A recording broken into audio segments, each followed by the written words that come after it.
It was just a normal day, a day like any other, and I was jamming to my favorite song as I walked home when suddenly, "May I have your autograph, please? Oh, you're even more handsome in real life. Marry me!" OMG, how annoying. Don't they have anything better to do? So I took a deep breath and then blurted out, "Oh, I'm starving. This weather really got me craving for some tacos. If only..." Predictably, without letting me finish the sentence, they rushed off, and 5 minutes later, the girls returned with enough tacos to feed me for the whole week. I grabbed one, chewed on it with my mouth open, then wiped my mouth, and burped so loud, they gave me disgusted looks and quickly left. And indeed, my Twitter feed that evening, and it didn't disappoint. I saw lots of posts from fans saying I was rude, greedy, and ungrateful. These dumb fans should stop fantasizing about their idols, really. Okay, enough internet for today. Now, I have to review the script for tomorrow's performance.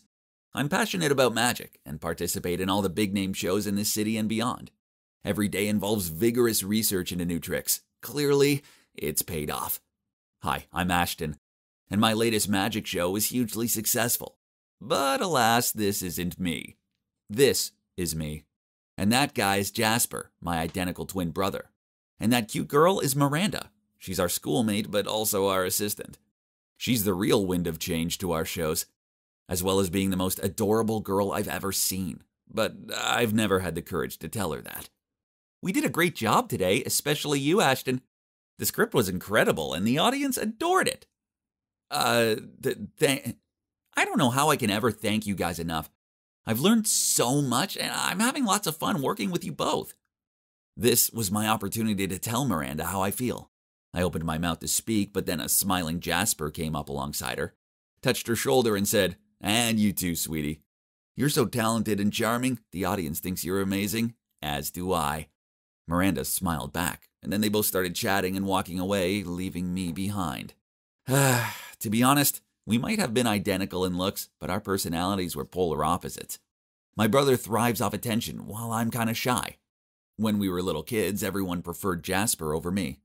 It didn't matter that our mom dressed us in the same clothes. People always swarmed around Jasper and called him handsome, bright, and smart. But me, well, I may as well have been invisible.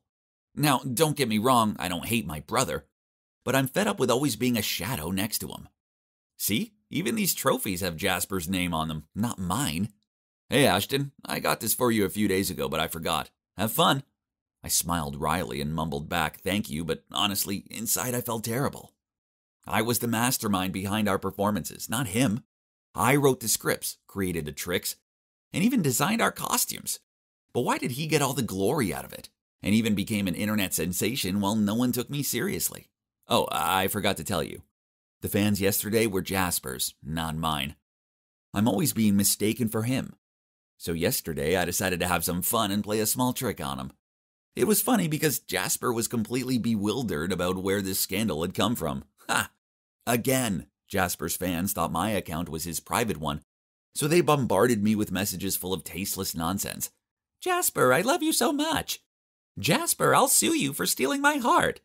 Have you seen my boyfriend? He's reading this text right now and his name is Jasper." Ugh.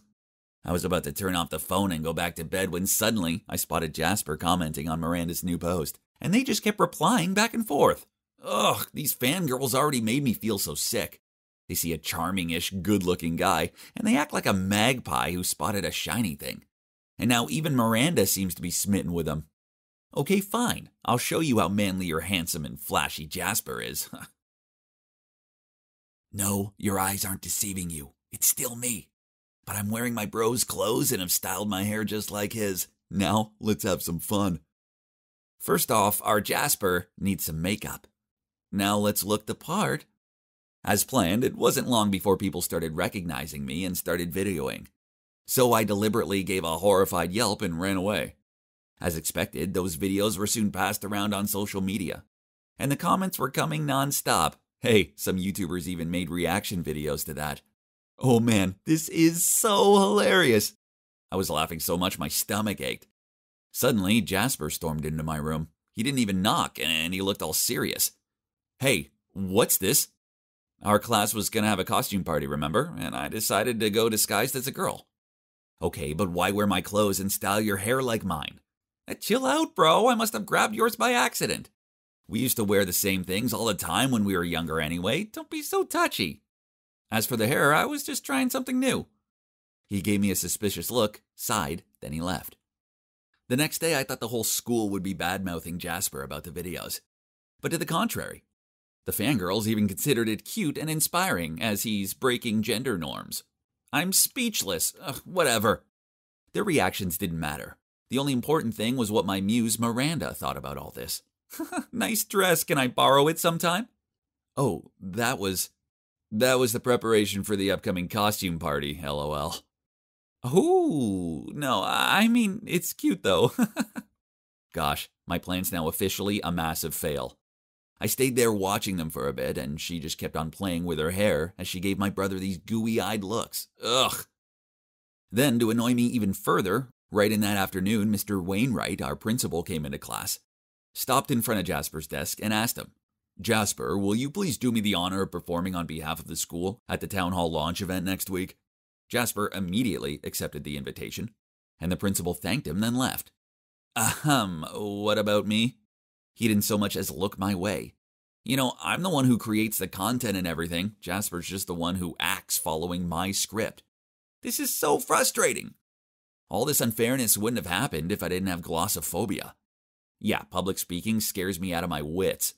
So I could just sit there, fist clenched, feeling my anger grow. This sucks. I was backstage with Jasper going over the show itinerary when Jasper blurted out, "I want to make a small change. I want to confess my feelings toward Miranda at the end of the show." He pointed to the stage and continued, "I'm going to hang a box of flower petals on the ceiling, and during the applause, you'll pull the strings and whoosh! The flower petals will fall down on us as I confess. How's that? Romantic, huh?" I was dumbfounded, but still managed to utter, "Oh, yeah, that sounds good." But my heart was suffocated. There's no way I can let that happen. So I came up with a plan. Since I was the one who's in charge of the props, that day I secretly replaced the box of flower petals at the end of the rope with a bucket of dirty water instead. Didn't that sound much more fun? Then before the show, I pulled Miranda aside and told her, "Jasper has a surprise plan for you. You're gonna love it." Once she received this gift, there's no way she'd ever want to see Jasper again. Ha! I couldn't wait. After the show ended and the crowd applauded, I waited for the signal wink from Jasper. Then I pulled the strings and watched on. Oh no! Technical error! The rope holding the bucket had jammed, and now the whole bucket was falling. Jasper dived forward and knocked Miranda out of the way. The bucket whacked him in the head. He collapsed, and stinky, muddy water went everywhere. The whole venue was in an uproar. Oh my God! What on earth did I just do? Ah! I held my head and shouted. But wait! Why was it so dark? Hey! This is my room, isn't it? I felt so cold, drenched in sweat and shivering. Reached my phone to look at the calendar. I had to pinch myself while my heart was still pounding. Turns out D-Day is yet to come. It's tomorrow. So I was just dreaming? I hadn't really harmed my brother, had I? I rushed into Jasper's room to check. Phew! He was lying there playing on his phone. I felt so bad just because of childish jealousy. I'd almost harmed my own brother. I thought for a moment and then walked over to him to confess everything. "Jasper, I'm sorry, but I have to say this. All the scandals recently were done by me, deliberately. The tacos incident and the Walmart one too." He looked up from his phone and sighed. "Why would you do that?" "Because I like Miranda too." "Huh? Really? I didn't know that. Why didn't you tell me?" I was even going to ruin our performance tomorrow." "Okay, just scold me or hit me, anything. I deserve it." Jasper clenched his fist and held it up in front of me. I closed my eyes and was ready to take it. But then, to my surprise, he patted me on the shoulder and said calmly, "I'm angry. No, furious. But honestly, I'm more disappointed. We're brothers. We're family, you remember. But I'll take the blame too. I suppose I do milk the fame a bit too much sometimes. I know you're the one who comes up with all the killer content, and I suppose I shouldn't have been so open with my feelings towards Miranda. I should have stopped to consider yours." After talking for a while, we finally agreed that after the performance tomorrow, we would text Miranda to confess how we feel toward her. And whoever she accepted, it would be God's will. The performance was outstanding, and we even got to take photos with the mayor and shake his hand. But the most thrilling moment was this. When we got home, Jasper and I sat next to each other and texted Miranda to confess our love. The message popped up on our phones one after another. So, who will win in this game of love? I held my breath and opened the message. Ashton, I feel the same, but please keep it a secret from Jasper. I don't want him to feel awkward. X. I was about to shout out with joy when I saw Jasper looking smug. We looked at each other in bewilderment, and then held the two phones side by side to compare. Oh my gosh. Miranda texted me and Jasper the same message. She just switched our names around. Gosh. So she planned to love us both in secret? All this time, and my so-called muse actually was just some sneaky little snake. Dang. And to think I almost lost my brother over her. She's really not worth it. We were stunned, then we both burst out laughing. And you can guess what we did after, right, of course. We said bye-bye to Miranda and found a new assistant. Hopefully we both won't get hurt feelings for this one. Ha! It's true that I used to be sick of being my bro's sidekick, but it's different now. I understand that even though we look the same, we each have our own personalities. That's why there are different things in life that might be suitable for him, but not for me and vice versa. And you know what? I'm proud of that. Besides, I'm working hard to overcome my shyness and put my face in the light. People are finally getting to know me, and though I'm still the guy behind the scenes, I also have a huge fan base now.